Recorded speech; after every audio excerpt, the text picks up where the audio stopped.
نحمده ونصلي على رسوله الكريم اما بعد فاعوذ باللہ من الشیطان الرجیم بسم اللہ الرحمن الرحیم۔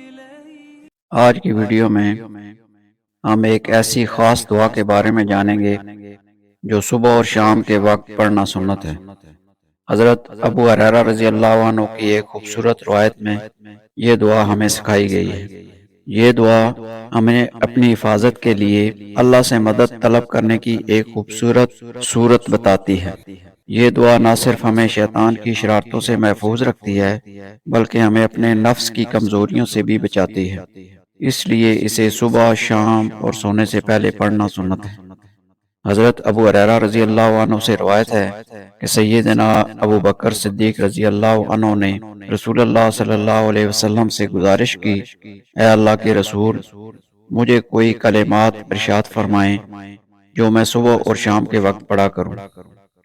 آپ صلی اللہ علیہ وسلم نے فرمایا، یہ دعا پڑھا کرو: اللہم فاطر السماوات والارض عالم الغیب والشہادہ رب کل شیء وملیکہ اشہد ان لا الہ الا انت اعوذ بک من شر نفسی وشر الشیطان وشرکہ۔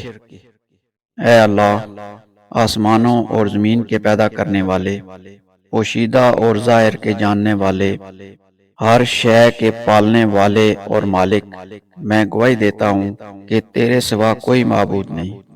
میں اپنے نفس کی شرارت، شیطان کے شر اور اس کے شرک سے تیری پناہ میں آتا ہوں۔ یہ دعا صبح، شام اور سوتے وقت پڑھا کرو۔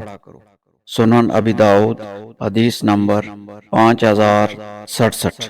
آئیے آج ہی اس خوبصورت دعا کو اپنی روزمرہ کی زندگی کا حصہ بنائیں۔